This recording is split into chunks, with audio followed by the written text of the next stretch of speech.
ஆண்டவராகிய இயேசு கிறிஸ்துவின் நாமத்தில் உங்கள் அனைவருக்கும் காலை வாழ்த்துக்களை தெரிவித்துக் கொள்கிறேன். மீண்டுமாய் 316 சேனல் மூலமாக உங்களை சந்திப்பதில் பெரும் மகிழ்ச்சி அடைகிறேன். எல்லாரும் பண்டிகைக்காக ரெடியாகி கொண்டு இருப்பீர்கள். அந்த மகிழ்ச்சி நமக்கு தொடர்ந்து இருக்க ஆண்டவர் தாமே கிருபை செய்வாராக. இந்த நாளிலும் ஒரு புதிய தலைப்போடு கூட உங்களோடு ஆவியானுடைய துணை கொண்டு பேச விரும்புகின்றேன். அதற்கு முன்னதாக தலைகளை தாழ்த்தி நாம் ஜெபிப்போம். மானிட உருவில் அவதரித்த மாசுடர் ஒளியே கிறிஸ்தேசுவே, மானிட உருவில் அவதரித்த மாசுடர் ஒளியே கிறிஸ்தேசுவே, ஆத்தும மீட்பையும் ஏற்படுத்த அவனியிலே உனக்காய் உதித்தார். அண்டி வருவாய் வேண்டி அடைவாய், அண்ணலே ஆத்தும வினை நீக்குவார். மானிட உருவில் அவதரித்த மாசுடர் ஒளியே கிறிஸ்தேசுவே, கூவியழைப்பது தேவ சத்தம், ஏக்கத்தோடு தேடி ஏங்கும் சத்தம். இன்றே வருவாய் இப்போது வருவாய், இயேசுவிடம் வந்தால் புறம்பே தள்ளார். மானிட உருவில் அவதரித்த மாசுடர் ஒளியே கிறிஸ்தேசுவே. ஸ்தோத்திரிக்கிற ஆண்டவரே, துதிக்கிற ராஜா, மானிட உருவில் வந்த என் அன்பு இயேசுவே உம்மை ஸ்தோத்திரிக்கிற ஆண்டவரே. நீங்க பேசுங்க ஆண்டவரே, ஆவியானுடைய துணை கொண்டு நானும் பேச உதவி செய்வீராக. கேட்பவர்கள் உள்ளத்திலே அந்த கேள்விகள் கர்த்தாவே, அந்த செய்தி போதுமானதா இருக்க உதவி செய்வீராக. இயேசுவே நாமத்தில் ஜெபிக்கிறேன் பிதாவே, ஆமேன். நாள்ல கூட கர்த்தர் கேட்ட கேள்விகள் ரெண்டு பழைய ஏற்பாட்டுல இருந்தோம். இயேசு கேட்ட கேள்விகள் புதிய ஏற்பாட்டிலிருந்தும் நம்ம பார்க்கலாம். நேரத்தை கருதி இந்த கேள்விகளுடைய நம்பர்ஸை நம்ம வைத்துக் கொள்ளலாம். முதலாவது, கர்த்தர் கேட்ட கேள்வியில கர்த்தருடைய உறவை முறித்து கொண்டவனை பார்த்து கேட்ட ஒரு கேள்வி. வாசிக்க கேட்கலாம். ஆதியாகமம் 3:9. அப்பொழுது தேவனாகிய கர்த்தர் ஆதாமை கூப்பிட்டு, நீ எங்கே இருக்கிறாய் என்றார். பாத்தீங்களா? ஆதாமை கூப்பிட்டு நீர் எங்கே இருக்கிறாய் என்றார். 8ஆம் வசனத்தை வாசித்து பாருங்க. பகலில் குளிர்ச்சியான வேளையிலே தோட்டத்தில் உலாவுகிற தேவனாகிய கர்த்தருடைய சத்தத்தை அவர்கள் கேட்டார்கள். அப்பொழுது ஆதாமும் அவன் மனைவியும் தேவனாகிய கர்த்தருடைய சந்நிதிக்கு விலகி தோட்டத்தின் விருட்சங்களுக்குள்ளே ஒளிந்து கொண்டார்கள். பாருங்க, தன்னோடு உலாவி கொண்டிருந்தாங்க. ஆண்டவர் மனுஷன் தனியா இருப்பது நல்லதுன்னு துணையை ஏற்படுத்தி 2 பேரோட சேர்ந்து உலாவி கொண்டிருந்தார். தோட்டத்திலே மாலை வேளையிலே உலாவி கொண்டிருந்தார். எவ்வளவு மகிழ்ச்சி! தன்னோடு உலாவி கொண்டிருந்த மகனை காணவில்லையே, மனுஷனை காணவில்லையே, மனுஷனை காணவில்லை என்று சொல்லி அவர் தேடி வந்து ஏக்கத்தோடு, ஆதாமே எங்கே இருக்கிறப்பா, உன்னைய காணலையே, உன்னோடு கூட உலாவ நினைத்தேனே, உன்னைய காணலையே, நீ எங்க இருக்கிற அப்படின்னு சொல்லி தேடி அலைந்து கேட்கிறார். பாருங்க. அப்ப பாருங்க 2:15 வாசிங்க. தேவனாகிய கர்த்தர் மனுஷனை ஏதேன் தோட்டத்தில் அழைத்து கொண்டு வந்து அதை பண்படுத்தவும் காக்கவும் வைத்தார். அடுத்தத வாசிங்க. தேவனாகிய கர்த்தர் மனுஷனை நோக்கி, நீ தோட்டத்தில் உள்ள சகல விருட்சங்களின் கனியையும் புசிக்கவே புசிக்கலாம், ஆனாலும் நன்மை தீமை அறியத்தக்க விருட்சத்தின் கனியை புசிக்க வேண்டாம், அதை நீ புசிக்கும் நாளில் சாகவே சாவாய் என்று கட்டளையிட்டார்.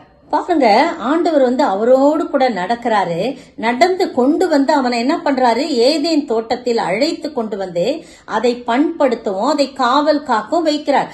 காக்கவும் வைக்கிறார். அவர் நல்ல ஒரு பணியை கொடுக்கிறார், ஒரு அதிகாரத்தை கொடுக்கிறார். நீ தான்ப்பா எல்லாத்தையும் பாத்துக்கணும், நீ தான் இந்த கவனிக்கணும் அப்படின்னு சொல்லிட்டு அவருக்கு ஒரு வேலையை கொடுக்கிறார். ஆதாமோடு நடந்து வந்து அவனை அழைத்து வந்து இந்த வேலையை கொடுக்கிறாரு, கட்டளையும் கொடுக்கிறார். பாருங்க, நீ இந்த தோட்டத்தில் உள்ள சகல விருட்சங்களின் கனி புசிக்கலாம், உனக்கு தான் அது சொந்தம். ஆனா இந்த நன்மை தீமை அறியத்தக்க விருட்சத்தின் கனியை நீ புசிக்க வேண்டாம், நீ புசிக்கும் நாளிலே நீ சாகவே சாவா என்று கட்டளை கொடுக்கிறார். எல்லாவற்றையும் மறந்து போய் ஆதாம் என்ன பண்ணிட்டான், தூர போயிட்டான். ஆண்டவருடைய உறவை விட்டு தூர போயிட்டான். அவன் என்ன சொல்றான்னு பாருங்களேன். 10ஆம் வசனம் பாருங்களேன். ஆதியாகமம் 3:10 பாருங்க. அதற்கு அவன், நான் தேவருடைய சத்தத்தை தோட்டத்திலே கேட்டு நான் நிர்வாணியாய் இருப்பதினால் பயந்து ஒளிந்து கொண்டேன் என்றான். பாருங்க, அதற்கு அவன் என்ன சொல்றான், நான் தேவனுடைய சத்தத்தை கேட்டு நான் நிர்வாணியாய் இருப்பதனால நான் பயந்து ஒளிந்து கொண்டேன். ஒளிந்து கொள்ற ஒரு வாழ்க்கை. ஆனா முன்னால எப்படி இருந்தான், ஒரு இன்னசென்ட் வாழ்க்கை வாழ்ந்தான். 2:25 பாருங்க, ஆதியாகமம் 2:25 பாருங்க. ஆதாமும் அவன் மனைவியுமாகிய இருவரும் நிர்வாணிகளாய் இருந்தும் வெட்கப்படாதிருந்தார்கள். பாத்தீங்களா, ஒரு சூதுவாது தெரியாம ரொம்ப ஒரு இன்னசென்ட் லைஃப்ல அவங்க இருக்கிறாங்க. வெகுளித்தனமான ஒரு வாழ்க்கை வாழ்றாங்க. ஆனா இந்த என்ன செஞ்சிட்டான், இப்ப சொல்றான், நான் நிர்வாணியா இருப்பதனால உமக்கு பயந்து நான் தோட்டத்தின் விருட்சங்களுக்குள் ஒளிந்து கொண்ட உம்முடைய உறவை நான் மறுத்துட்டேன் ஆண்டவரே, உம்முடைய உறவை நான் கட் பண்ணிட்டேனே அப்படின்னு சொல்லி அவனும் அங்கலாய்ப்போடுதான் சொல்றான். நான் கர்த்தர் அங்கலாய்ப்போடு கூட, மகனே ஆதாமே எங்கே இருக்கிற, ஆண்டவர் கேட்ட முதல் கேள்வி ஆதாமை பார்த்துதான் கேட்கிறார், எங்கே இருக்கிறார் என்று சொல்லி கேட்கிறத நம்ம பாக்குறோம். பாருங்க 3:6 வாசிங்களேன். அப்பொழுது ஸ்திரியானவள், அந்த விருட்சம் புசிப்புக்கு நல்லதும் பார்வைக்கு இன்பமும் புத்தியை தெளிவிக்கிறதற்கு இச்சிக்கப்படத்தக்க விருட்சமுமாய் இருக்கிறது என்று கண்டு அதன் கனியை பறித்து புசித்து தன் புருஷனுக்கும் கொடுத்தாள். அவனும் புசித்தான். முதல்ல பாருங்க, பார்வைக்கு இன்பம், கண்களின் இச்சை. அந்த பழத்தை அந்த சர்ப்பம் காட்டின உடனே நீ சாகலாம் மாட்ட, நீ சாப்பிட்டு பாரு அப்படி இப்படின்னு வஞ்சித்த உடனே ஏவாளுக்கு அந்த கண்களிலே அந்த எப்படி இருந்துச்சான், விருட்சம் புசிப்புக்கு நல்லதும் பார்வைக்கு இன்பமாயிருந்ததாம். முதல்ல கண்களின் இச்சைக்கு அவள் உட்பட்டு விட்டாள்.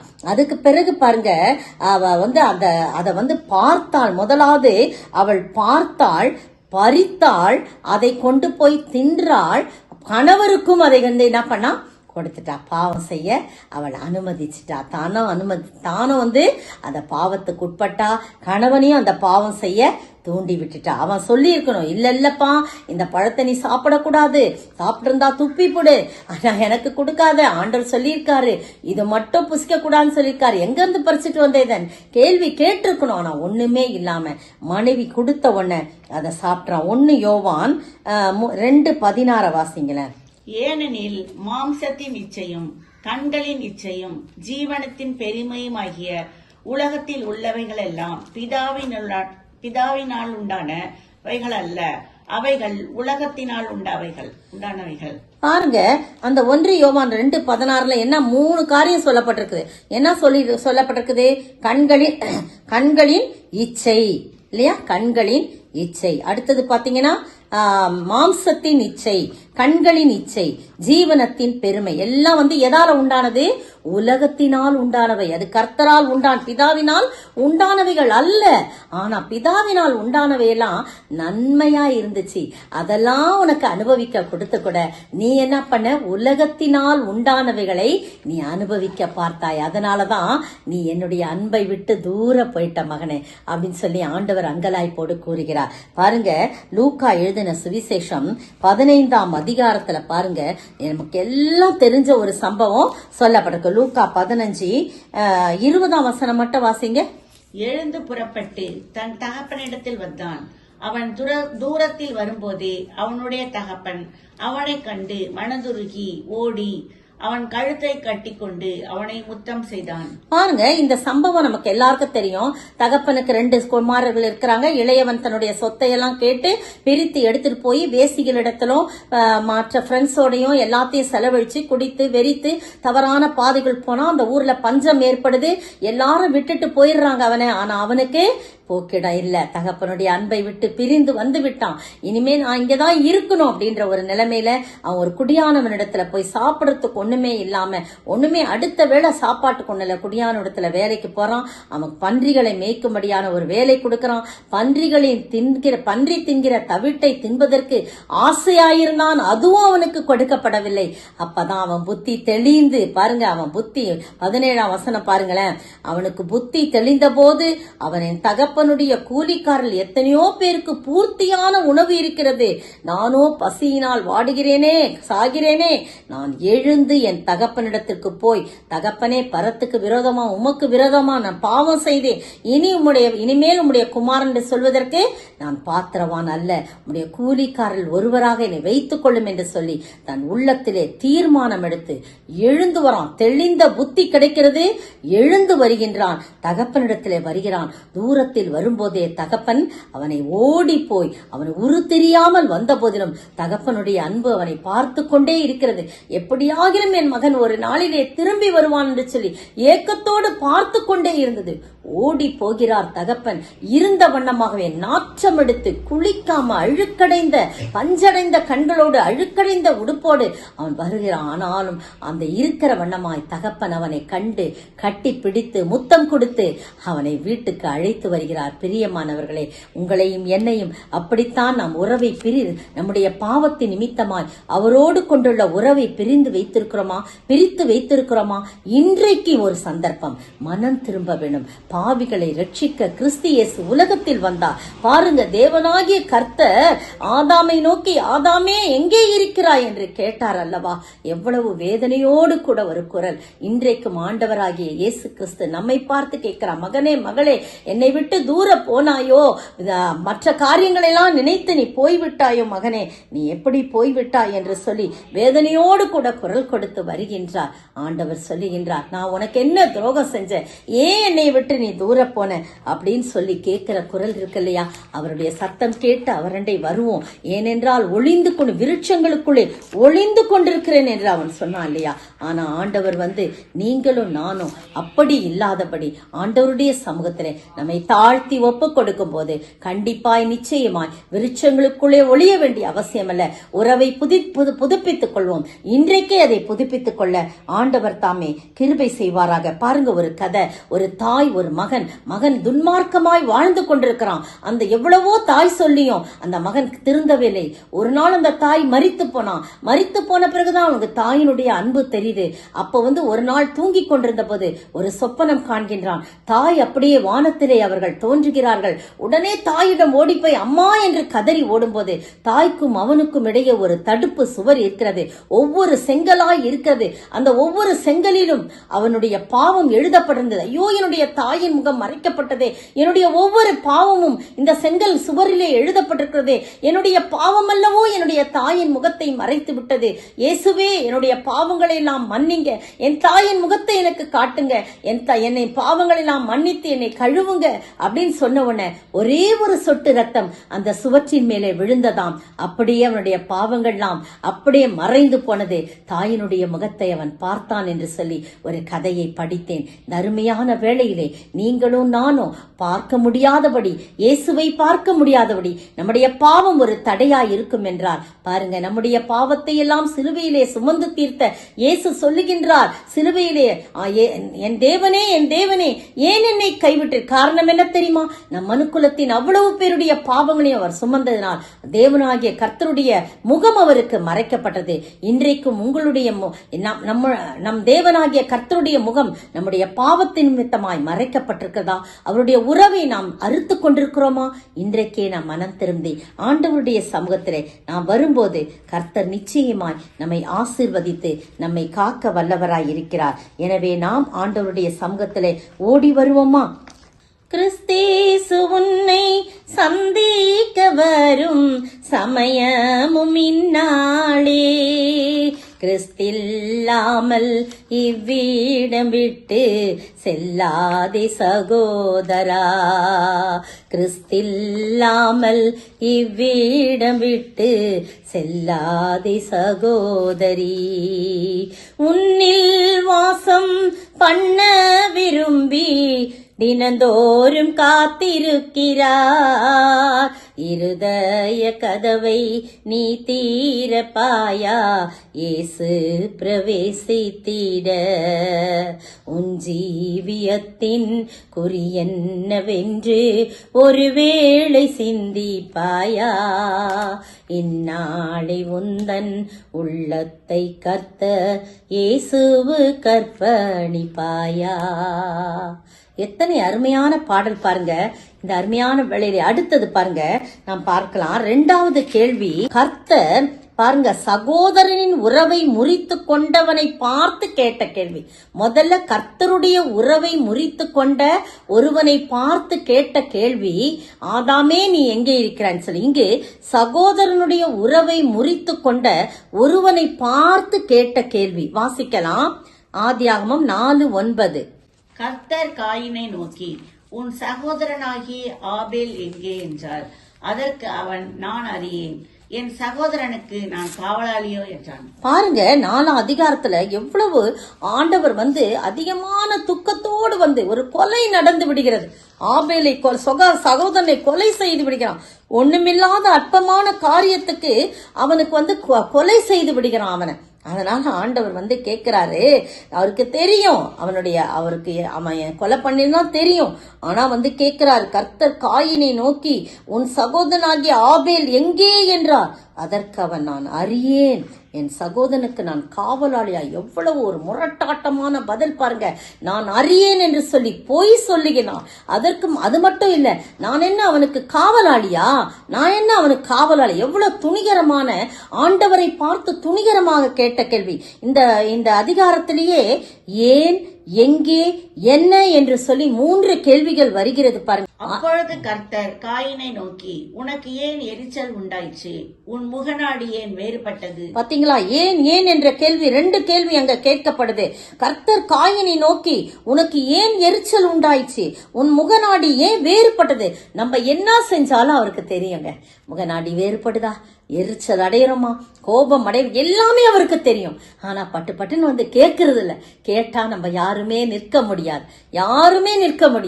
அவர் அப்படி பொறுமையோடு காத்து கொண்டிருக்கிறார். ஆனா இங்க காயினை பார்த்து கேட்கிறார். முதல் மனிதனுடைய பிள்ளை அல்லவா, அவர் கேட்கிறார், கொலை நடந்து போச்சே, ஏன் உனக்கு எரிச்சல் உண்டாயிற்று? ஏன் உன் முகநாடி வேறுபட்டு போயிற்று?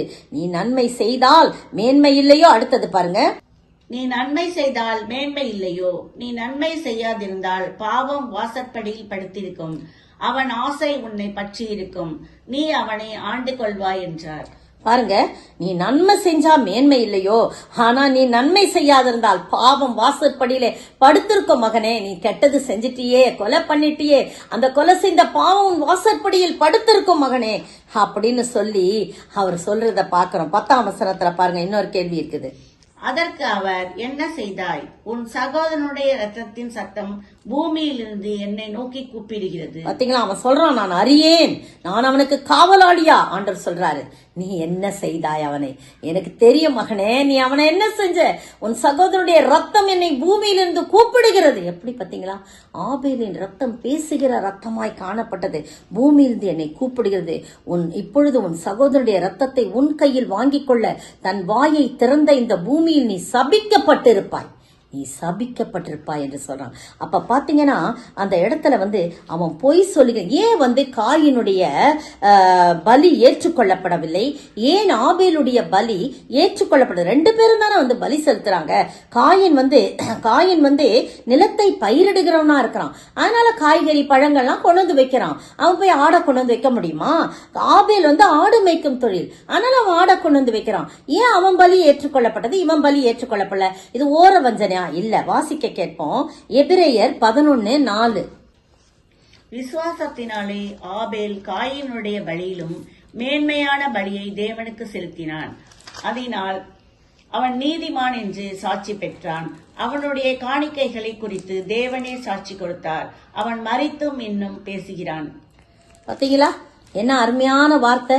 ஏன் ஆபேலுடைய பலியை ஏற்றுக்கொண்டான்னா, அவன் விசுவாசத்தோடு என் ஆண்டவருக்கு நான் பலியை செலுத்துவேன், என் ஆண்டவர் என்னை ஆசீர்வதிப்பார், அந்த ஆசீர்வாதத்தை நான் பெற்றுக்கொள்வேன் என்று சொல்லி அவன் விசுவாசத்தோடு ஆபேல் என்ன பண்றான்? காயினுடைய பலியிலும் மேன்மையான பலியை தேவனுக்கு செலுத்தினான். என்ன மேன்மையான பலி? அதே ஆதியாகமம் பாருங்க, 4ஆம் அதிகாரத்துல ஆபேல் என்ன பலியை செலுத்தினான்? 4ஆம் வசனம் வாசிங்க. ஆபேலும் தன் மந்தையும் தலையீச்சுகளிலும் அவைகளில் கொழுமையானவைகளிலும் சிலவற்றை கொண்டு வந்தான். ஆபேலையும் அவன் காணிக்கையும் கர்த்தர் அங்கீகரித்தார். பாருங்க, ஆபேல் எப்படி கொண்டுதான்? தன் மந்தையின் தலையீற்றுகளில், எல்லாம் முதன்மையானது, ஃபர்ஸ்ட் பிறந்தது எல்லாம் முதல் பிறந்தது எப்படி இருக்கும்? நல்லா அடுத்தடுத்து பிறக்கிறதுதான் சவலையும் நோஞ்சானமா பிறக்கும் இல்லையா? சாதாரணமாவே புள்ள நல்லா செழுமையா, தாயும் நல்லா ஸ்ட்ரென்த்தா இருப்பாங்க, நல்லா இருக்கும். முதற் பிள்ளைய அதுக்குதான் முதற் பிள்ளைய ஊழியத்துக்குன்னு கொடுக்கணும். நொண்டியானதும் நசல் கொண்டதும் நோஞ்சானையும் கொண்டு வந்து நம்ம என்ன பண்ணக்கூடாது? கடைசி பிள்ளை எதுக்கும் உதவாது, அதை வேணா ஊழியத்துக்கு அனுப்பிடலாம் அப்படின்னு சொல்லி விடுவாங்களாம் அந்த காலத்துல. ஆனா ஆண்டவர் சொல்றாரு முதலீற்று. பாருங்க, ஆபேல் தன் மந்தையின் தலையீற்றுகளிலும் அவைகளில் கொழுமையான, அதுலயும் எவ்வளவு எது கொழுமையா இருக்கோ அத சிலவற்றை கொண்டு வந்தான். ஆபேலையும் அவன் காணிக்கையும் ஏற்றுக்கொண்டான். ஆனா காயின் என்ன பண்றான்? காயின் நிலத்தின் கனிகளை கர்த்தருக்கு காணிக்காக்கணும். அவன் கொழுமையானதை கொண்டு வந்தானா? செழிப்பானதை கொண்டு வந்தானா? புது கனிகளை கொண்டு வந்தானா? இல்லவே இல்லை, அது போடப்படல. ஏதோ காய்கறிகளை கொண்டு வந்து, கனிகளை கொண்டு வந்து வச்சான், அவ்வளவுதான். ஒரு நம்மளும் கூட ஆலயத்துக்கு வரோம், ஆண்டவரை துதிக்கிறோம், ஏனோ தானம் என்று செய்யறவங்களுடைய காணிக்கை ஏற்றுக்கொள்ளப்பட மாட்டாது, அவர்களுடைய வழிபாடும் ஏற்றுக்கொள்ளப்பட மாட்டாது. ஆனால் உண்மையாக ஆவியோடும் உண்மையோடும் ஆண்டவரை தொழுது கொள்ளும் போது மட்டுமே, யார் என்ன சாரி கட்டிட்டு வரா, யார் எங்க உட்கார்ந்துருக்கா, இதுதான் நம்ம பாக்குறோம் அநேக வேளையில. ஆனா ஆண்டவரை தொழுது கொள்ள வருமா? உண்மையாக காணிக்கை, விசுவாசத்தோடு அவன் காணிக்கையை செலுத்தினான். அதனாலதான் அது ஏற்றுக்கொள்ளப்பட்டது. 1 யோவான் 3:12 வாசிங்க. நாள் உண்டாயிருந்து தன் சகோதரனை கொலை செய்த காயினை போல் இருக்க வேண்டாம். பாத்தீங்களா? சொல்லுங்க. அவன் எது நிமித்தம் அவனை கொலை செய்தான்? தன் கிரியைகள் பொல்லாதவைகளும் தன் சகோதரனுடைய கிரியைகள் நீதியுள்ளமாயிருந்த நிமித்தம் தானே. பாருங்க, அந்த இடத்துல நம்ம வாஸ்தவம் இல்லையா எபிரேயர்ல? அதனாலதான் அவன் நீதிமான் என்று அழைக்கப்பட்டான், தேவனால் சாட்சி பகரப்பட்டான் அப்படின்னு சொல்லி நம்ம அதுல வாஸ்தவம் இல்லையா? சாட்சி பகரப்பட்டான். அவனுடைய காணிக்கைகளை குறித்து தேவனே சாட்சி கொடுத்தார், அவன் மரித்தும் இன்னும் பேசுகிறான் சொல்லி.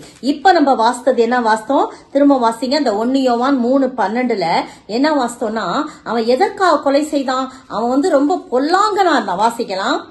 பொல்லாங்கனால் உண்டாயிருந்து தன் சகோதரனை கொலை செய்த காயினை போல் இருக்க வேண்டாம்.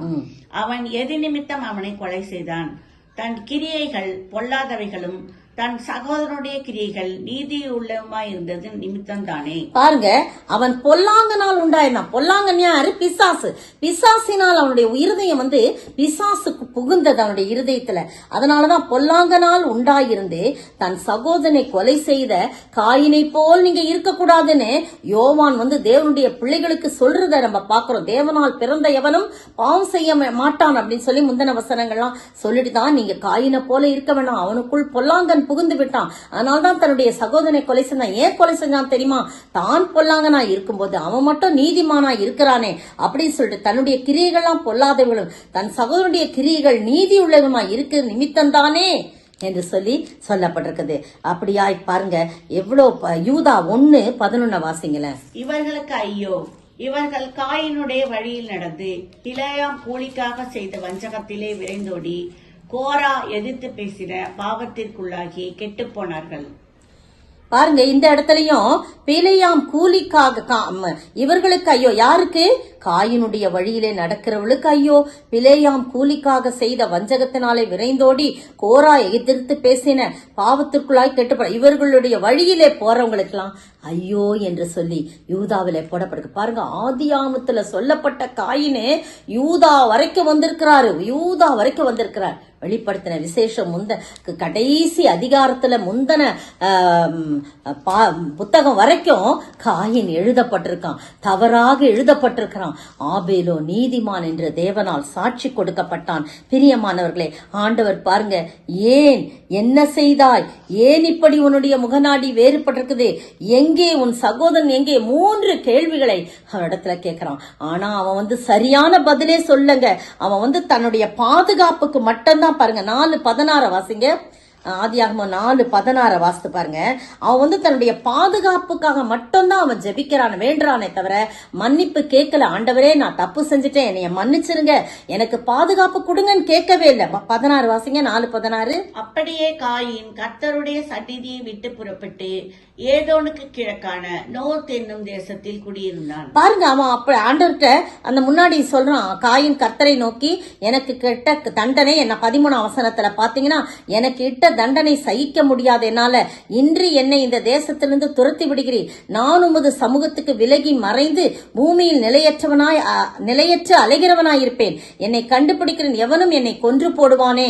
அப்படிதான் சொல்லி தன்னுடைய பாதுகாப்புக்கு தான் அவன் ஜெபிக்கிறான். அப்ப ஆண்டவர் இல்ல உனக்கு ஒன்னும் ஆவாதுன்னு சொல்லிட்டு ஒரு அடையாளத்தை அவனுக்கு போட்டு அனுப்புறாங்க. யாரும் உன்னை கொல்ல மாட்டாங்க, நீ போய் போ அப்படின்னு சொல்லணும்னா அவன் போய் அந்த நோத் என்னும் தேசத்தில் குடியிருந்தான். அப்பவும் கூட அவன் என்ன பண்றான், பாவ மன்னிப்பு பெறணும், ஆண்டவர்கிட்ட பாவ மன்னிப்பு கேட்கணும் அப்படின்ற எண்ணமே இல்ல, தனக்கு ஒரு பாதுகாப்பு வேணும் தான் ஒரு செல்பிஷா அவன் நடக்கிறான். நன்றி உள்ளவனாக இல்ல, கர்த்தரை அவன் நேசிக்கவும் இல்ல. பிரியமானவர்களே, தாவீதை குறித்து நம்ம பார்க்கும்போது 2 சாமுவேல் 12ஆம் அதிகாரம் 13ஆம் வசனம் வாசிங்க. 2 சாமுவேல் 12:13. அப்பொழுது தாவீது நாத்தானிடத்தில், நான் கர்த்தருக்கு விரோதமாய் பாவம் செய்தேன் என்றான்.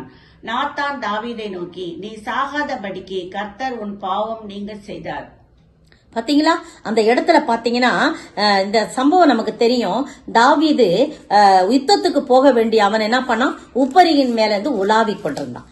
அதுதான் போக வேண்டிய இடத்துக்கு போகாதனால வீண் வேலைகளுக்கு நம்ம போனோம். ஆலயத்துக்கு போக மாட்டோம், கர்த்தருடைய காரியங்கள்ல நம்ம நேரத்தை செலவழிக்க மாட்டோம். ஆனா வீணான காரியத்தில் சென்னால வீண் பிரச்சனைகளை நம்மளே என்ன பண்றோம், வருவித்துக் கொள்றோம். அதே போலதான் இவன் என்ன பண்றான், அந்த 11ஆம் அதிகாரத்துல பாத்தீங்கன்னா, மறு வருஷம் ராஜாக்கள் யுத்தத்துக்கு புறப்படும் காலம் வருகிறது. ஆனா தாவீது யோவாபையும் அவனோட கூட இருந்த தன் சேவகரையும் இஸ்ரவேல் அனைத்தையும் அம்மோன் புத்திரை அழிக்க ரப்பாவை முற்றுகை போடவும் அனுப்பினான். தாவீதோ எருசலேமில் இருந்து விட்டான். அவனும் போனும் தானே, அவன் போவே இல்லை. பாருங்க, மாறாக ஒரு நாள் சாயங்காலத்தில் தாவீது தன் படுக்கையிலிருந்து எழுந்து அரண்மனை உப்பரிகையின் மேலே போய் உலாவிக் கொண்டான். அங்க குளிக்கின்ற ஒரு ஸ்திரீயை பார்க்கின்றான். அங்க உப்பரிகையின் மேலிருந்து அதை கண்டான், பார்க்கின்றான், கண்களின் இச்சைக்கு உட்படுகிறான். அதை தான் நம்ம வாஸ்தவம் இல்லையா, கண்களின் இச்சையை முதலாவது அவன் பார்க்கின்றான். உடனே அவளை தன் மனைவியாய் ஏற்றுக்கொள்ள வேண்டும் என்று சொல்லி அவளை ஆள் விட்டு அழைத்து அனுப்புகிறான். அவளோடு சேர்கின்றான். அவள் கர்ப்பமா ஆகிவிடுகிறாள். உடனே பாருங்க, எல்லா காரியங்களும் அடுத்தடுத்து நடக்கின்றது.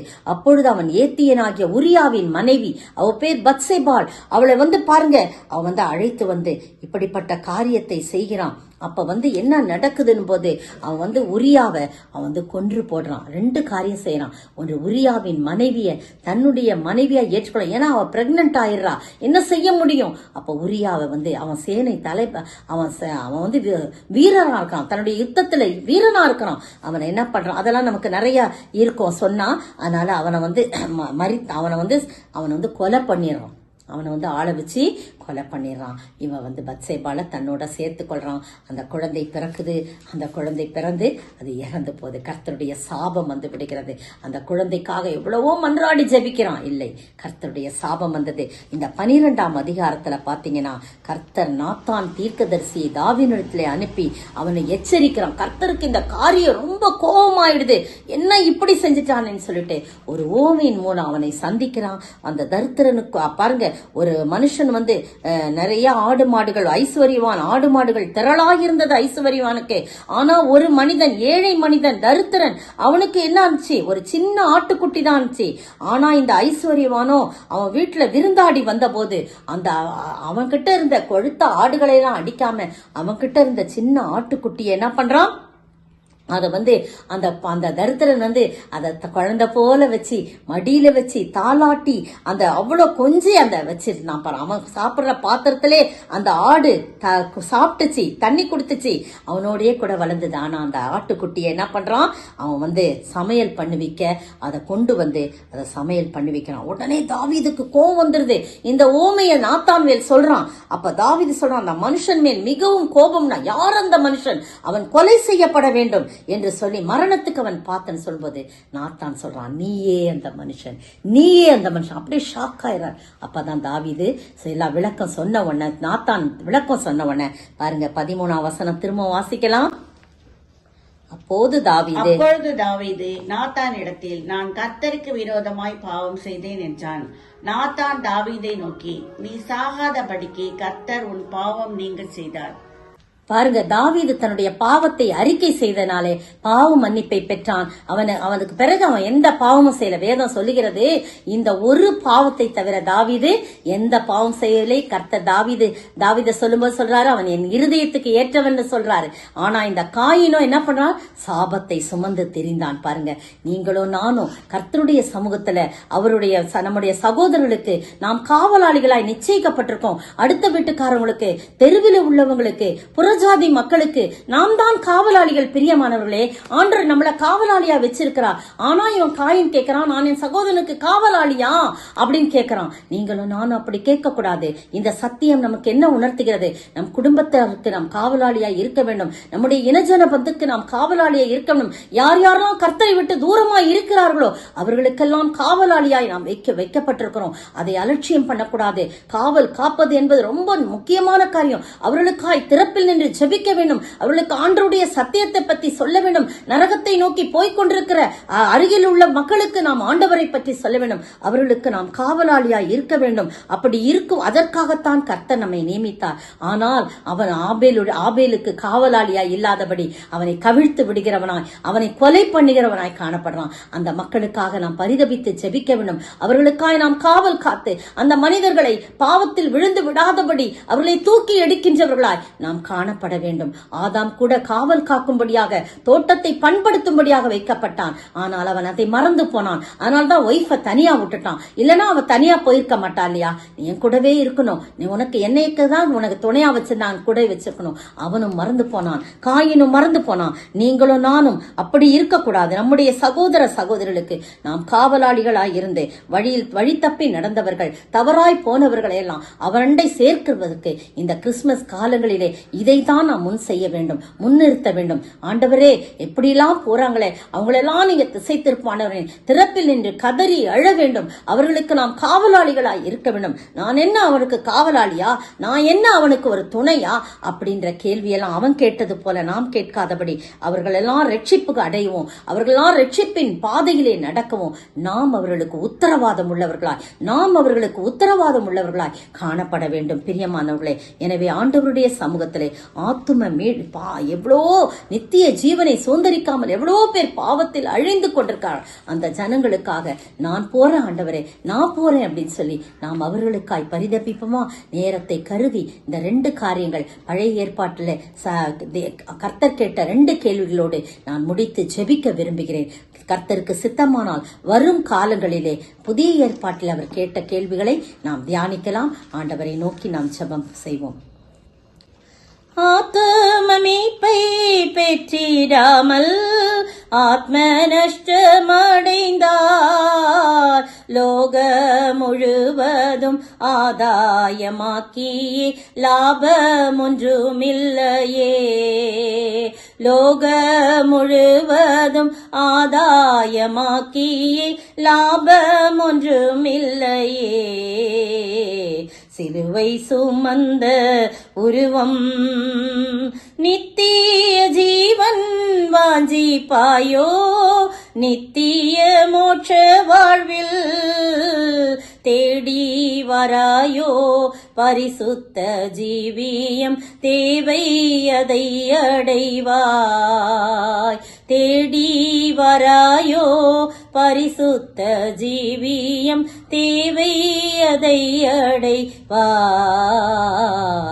சிலுவை சுமந்த உருவம் சிந்தின ரத்தம் புரண்டோடியே நதி போலவே பாய்கின்றதே. நம்பியே சுவண்டை வா, நம்பியே சுவண்டை வா. ஸ்தோத்திரிக்கிற ஆண்டவரே, துதிக்கிற ராஜா, கேட்டுக்கொண்டிருந்த ஒவ்வொரு சகோதர சகோதரிகளையும் ஆண்டவரே, உன் ஜீவியத்தின் குறி என்னவென்று ஒருவேளை சிந்திப்பாயா?